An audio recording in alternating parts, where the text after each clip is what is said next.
Yo, what's going on YouTube? So today's video we do have a brand new microphone. When it comes to this is going to be good for streaming, especially because it has some RGB on it. It kind of looks like a baby HyperX. When it comes to that, it has mute functions on top, monitoring audio, volume knobs, and it also has a boom arm with RGB. So this is a kit you can get for around $50 to $80 at the time of recording. I'm hoping it will be $50. That they can drop the price on, but right now it's around 80 that you can get it for. But I'll leave a link in the description if you are interested. The link will be updated every single day to be able to be optimized to the best possible price. Without further ado, let's jump into the video. So you do have two volume knobs, one for the microphone and one for the headphones. Plug in your headphones here at the back. You can adjust the boom arm piece right here. Has a pop filter. You have a tap mute button here on the top, so very similar to a HyperX microphone. The boom arm does have your thread here, and it extends like so. Has some RGB strip interior right here, RGB strip interior right here. On both sides, you have that cable right there on the top for the RGB, for power, just specifically for the RGB only. You do have to route two cables, one for power and one for the microphone itself. On the top, there is this little hole right here, which you can feed the boom arm right here at the top, and then you can tighten it into place like that and clamp it down. Excuse the mess, but here we are at our station. We do have another microphone on the other side, so we're gonna put it on this side. Thickness of your desk, and the thickness goes pretty good. I'd say it's about maybe 2.5 inches worth of thickness. So it's going to be good for a lot of tables out there. So let's go ahead and remove this. There we go. Then we're going to clamp it on here.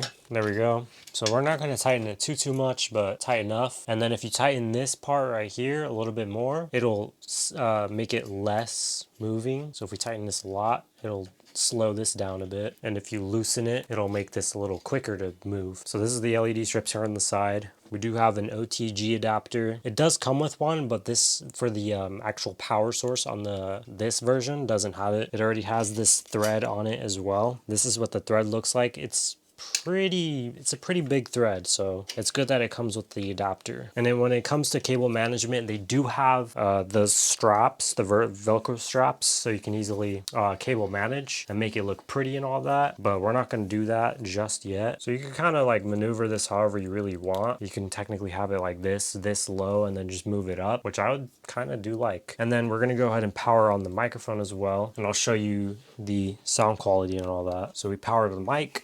I'm just going to use my iPad for power. So we got everything set up here. You can probably see it. It looks pretty good. When it comes to the RGB on the microphone itself, there is pretty much no way to actually change the color. When you tap to mute, you have to press the top for a little bit, maybe half a second, I would say. But this is what it's gonna look like. Looks pretty good, right? Okay, so when it comes to the LED function on this boom arm here, you can change it. When it comes to the microphone, you can't change it. But as you can see, it looks pretty good. So if we lower this all the way, you can see it. On the control panel, I guess you could say, we do have a on and off switch. You do have the brightness. So this is the lowest it can get, and this is the brightest it could get. And then you do have a cycle mode. So you could change the colors right there: red, orange, yellow, green, blue, purple, the whole rainbow right there, and a color chase as well. The diffusion on it is good. I'm actually very surprised on it. It's super bright, but not super bright to the point where it will be terrible looking on camera or anything else like that. So it looks pretty good when it comes to that. So you did a good job when it comes to this. The microphone itself kind of cycles through random colors, and I don't think there is a way to change that. It's kind of similar to the Ampligame, if you guys know what that is. Yeah, and it does have this metal pop filter on it as well. So that's what that is. When it comes to RGB, it looks nice. Obviously, it's one of these tension spring boom arms, so it's not one of those premium style. It's just basic, but it will get you through. For $80, it's kind of pricey. I'm hoping they can drop it down to 50, 60 at most. All right, so when you are recording the microphone itself, we're not using it right now, but when you are recording the microphone, you're going to go to your streaming software, and it's to be labeled under BK12A device. So it's kind of like one of those Chinese manufacturer names that they just randomly label. But this is what it's going to be. We're going to set up a mono track, and we're going to start recording. So we're going to start recording in 3, 2, 1. What's going on YouTube? So today in this video, we do have the Zealsound microphone. Sorry, I was probably peaking right there. I was at 100%. So now we're going to drop it down to around 80%. So that's the best possible microphone sound when you actually are recording. So we're going to go ahead and start this. Peter Piper Picker Pepper Pellins Melons, you know the deal. Peter Piper Picker Pepper Pellins Melons, you know the deal. Roughly you want to be around 4 to 6 inches when it comes to the microphone. If you're a little bit too close, then it might be sounding a little distorted. Or if you're too far away, then you can't really hear. So that's what it sounds like. And let's go to the second mode here on the air purifier. We were on the first mode the entire time, so you probably won't be able to hear it. The air purifier is located on my right, literally like a foot away. So that's what it sounds like. Now we're going to go in the third mode to test the audio quality and the noise cancellation tests. A lot of good microphones do a pretty good job when it comes to canceling out the third mode. Crappier microphones aren't really able to do that, but this is what it sounds like. Hopefully it sounds pretty good. I was shocked for the first time when I heard it recorded.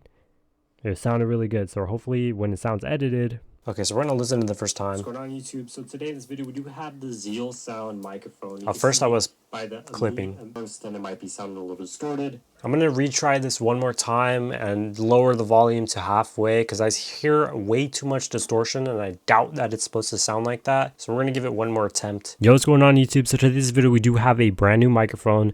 When it comes to this is going to be good for streaming, especially because it has some RGB on it.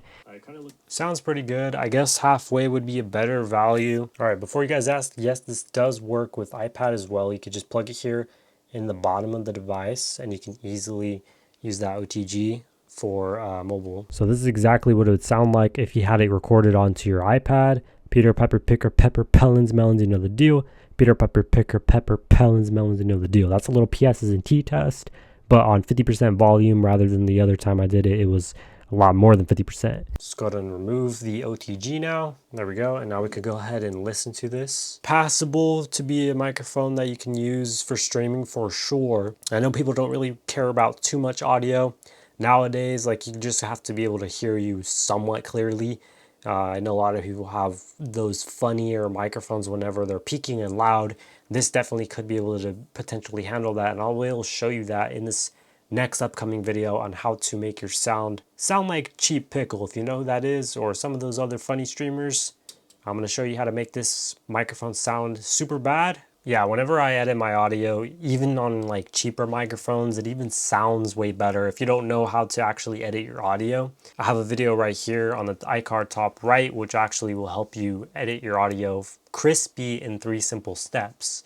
So I highly recommend watching that video as soon as you finish watching this video. I don't think that this is really well worth the $80 price tag. Of course, there is a lot of distortion. There's a lot of iffy bits and it's not really built to the best potential that it could possibly be at. For 80 bucks, it's just not that good. Personally, I do like the boom arm. It's still one of those cheap manufacturer boom arms that always break on me or just they suck in my opinion, but hopefully you guys do like this video and see you guys next one.